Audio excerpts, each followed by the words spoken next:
शिल्पा को कुछ समझ नहीं आ रहा था कि उसे खुश होना चाहिए या दुखी। स्तब्ध सी बैठी थी वह। थोड़ी देर पहले ही उसकी मम्मी चित्रा उसे यह खुशखबरी सुनाकर गई थी कि शालिनी देवी ने उसे अपने बड़े बेटे सुजीत के लिए पसंद किया है।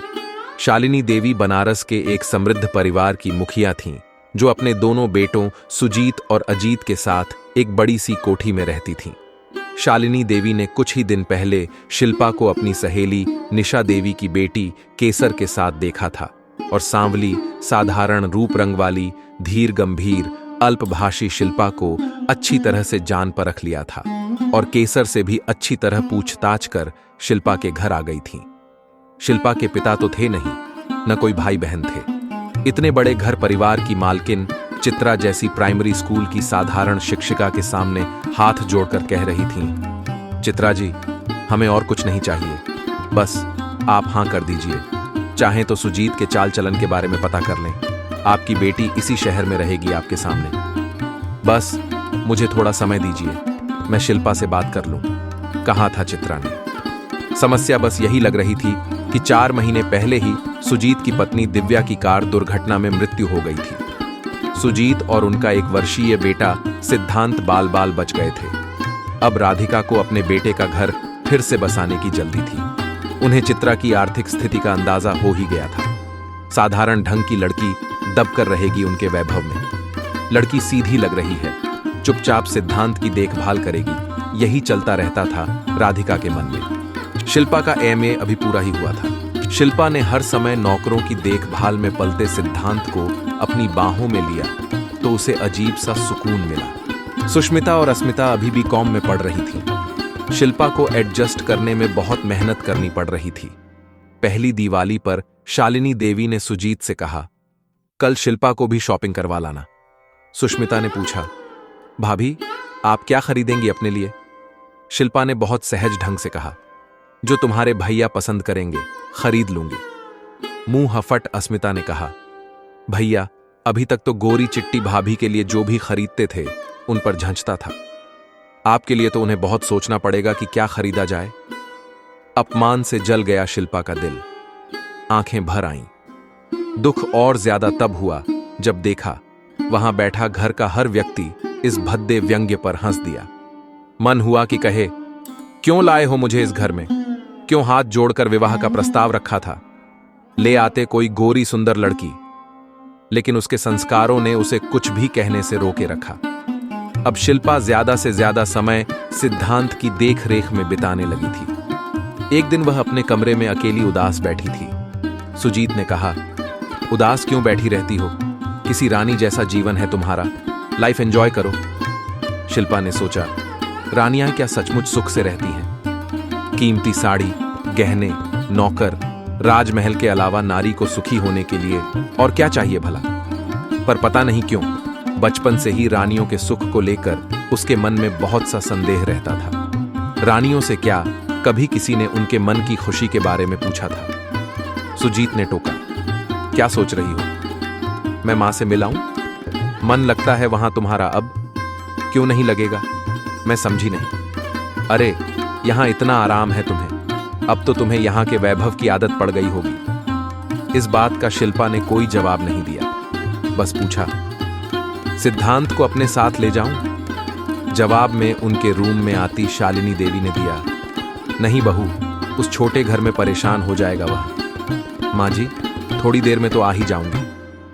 नहीं नहीं, उसे रहने दो, तुम ड्राइवर और गाड़ी ले जाओ। शिल्पा के मन को बहुत कष्ट पहुंचा। वह हर बार यही सोचती कि क्यों इस घर के लिए उसे पसंद किया गया। क्या इसीलिए कि वह इस घर के रौब-दाब में दबी रहे, उनके बेटे की जरूरत का एक साधन बनी रहे और सिद्धांत की देखभाल करती रहे चुपचाप। सिद्धांत से तो उसे लगाव हो भी गया था, वह भी उसके आसपास ही मंडराता रहता। अब तो वह उसी के साथ सोने भी लगा था। उस दिन वह अकेली मां से मिल आई। सुजीत तो कभी उसके साथ गया भी तो खड़ा खड़ा हाल चाल लेता और व्यस्तता का बहाना बना चल देता। अब शिल्पा चाहती भी नहीं थी कि वह उसके साथ जाए। दामाद की सेवा में जब चित्रा इधर उधर दौड़ती तो शिल्पा बहुत असहज हो जाती। धीरे धीरे वह अकेली ही आने लगी थी। शिल्पा के दिल को एक बड़ा धक्का लगा। जब एक रात सुजीत ने शिल्पा से कहा, मैं दूसरे बच्चे के मूड में नहीं हूं, बस सिद्धांत हमारी एक ही संतान रहेगा, माँ भी यही चाहती है। पर क्यों? माँ कहती है दूसरा बच्चा होने पर सिद्धांत को सौतेलापन महसूस ना हो, इसीलिए। सौतेलापन क्यों होगा? मैं तो सिद्धांत को अपना बेटा ही समझती हूँ। माँ कहती हैं ये सब कहने की बातें हैं, फर्क तो होता ही है। लेकिन मैं माँ बनना, बीच में ही बात काट दी सुजीत ने। बस सिद्धांत की ही माँ बनकर रहो ना, क्या प्रॉब्लम है? उसी दिन उसने अपने दिल पर पत्थर रख लिया और चुपचाप यह दर्द पी गई। शिल्पा ने दिव्या की फोटो अलमारी में कई बार देखी थी। बहुत खूबसूरत थी दिव्या। शिल्पा को लगता कि कहां दिव्या और कहां वो। 3 साल का साथ रहा था सुजीत और दिव्या का। उसे इस बात पर हैरानी होती कि सुजीत दिव्या की कभी बात नहीं करता था। उसने जब भी सुजीत से पूछा था, सुजीत ने सपाट स्वर में कहा था, अब छोड़ो ना पुरानी बातें, जो है नहीं उसके बारे में क्या बात करना। शिल्पा को अजीब लगा, इतना प्रैक्टिकल होना भी किस काम का। ऐसा नपातुल्ला जवाब। दिव्या के लिए प्यार या जरा सी भी याद महसूस नहीं हुई सुजीत की आवाज में उसे। शुरू में उसे इस बात पर गहरा दुख होता कि काश वो एक साधारण हैसियत, साधारण रूप रंग वाले इंसान की पत्नी होती तो शायद वह ज्यादा खुश रहती। यहां कदम कदम पर भौतिक सुविधाएं बिखरी थीं, लेकिन उसका मान सम्मान इन हाई सोसाइटी के लोगों के व्यंग्य बाणों से झलकर स्वाहा हो चुका था। अब उसे अपने मां न बनने का कोई दुख नहीं था। अपनी मां के चेहरे पर दुख की एक परछाई न आने देने के संकल्प ने उसमें बहुत हिम्मत भर दी थी। अपनी मम्मी के बार बार पूछने पर उसने सुजीत की बात बताते हुए कहा था, कोई बात नहीं मां, सिद्धांत ही मेरा बेटा है, समय को बीतना ही होता है। सो वह बीत रहा था। इंसानों के दुख दर्द से सरोकार रखना वैसे भी समय का स्वभाव नहीं रहा है। अब सिद्धांत में शिल्पा की जान बसी रहती। सिद्धांत ही उसके मातृत्व की प्यास को पूरा करता। सिद्धांत अब 5 साल का हो गया था। नौकरों के होते हुए वह खुद उसका हर काम करती। सिद्धांत के लिए खाना बनाने का उसे बहुत शौक था।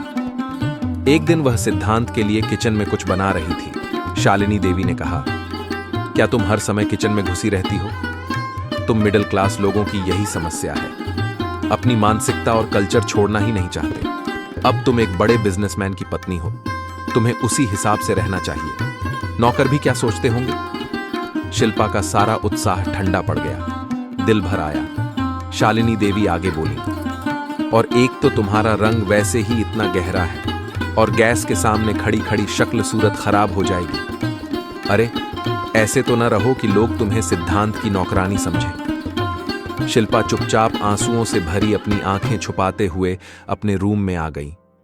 सिद्धांत के आने तक वह मुंह हाथ धोकर फ्रेश हो गई। सिद्धांत को वह खाना अपने हाथ से खिलाती थी। वह उसे पता नहीं कितनी बातें सुनाता रहा। फिर सिद्धांत उसके पास ही लेट गया। शिल्पा के मन में यही आ रहा था। उसकी मां ने उसे पैसे से अधिक इंसान की, इंसानी रिश्तों की कद्र करना सिखाया था। बचपन में रोपा गया संस्कारों का पौधा उसके मन में अपनी जड़ें फैला चुका था। इस तथाकथित हाई स्टैंडर्ड लोगों की श्रेणी में शामिल होने के लिए वह कैसे उसे एक झटके से उखाड़ फेंके। वह सिद्धांत को खुद पढ़ाती। सबके कहने पर भी उसने सिद्धांत के लिए कोई ट्यूटर नहीं रखा। वह अपनी तरफ से उसे बहुत अच्छे संस्कार दे रही थी। उसके स्कूल में जब भी पेरेंट्स मीटिंग का समय आता, या तो सुष्मिता या अस्मिता जाती। अस्मिता अक्सर कहती, भाभी आप रहने ही दो, हम ही चले जाएंगे, आप तो इस घर की लगती ही नहीं, लोग कहीं गलत ना समझ लें। शिल्पा ने इन बातों का कभी जवाब नहीं दिया था। उसका धैर्य और सहन शक्ति कमाल की थी। कुछ साल और बीत गए। अजीत की भी 2 बेटियां सिद्ध और समृद्ध हो गईं। सुष्मिता और अस्मिता का भी संपन्न परिवारों में विवाह हो गया। सिद्धांत का व्यक्तित्व निखारने में शिल्पा ने दिन रात एक कर दिए थे।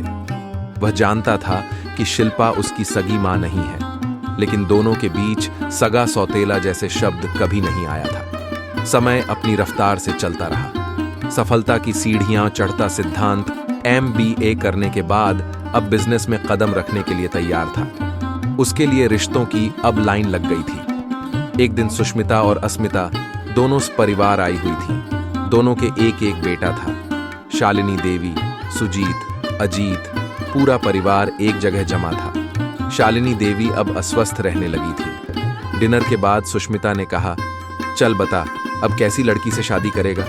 मैं ये फोटो लाई हूं, एक से एक गोरी सुंदर लड़कियां।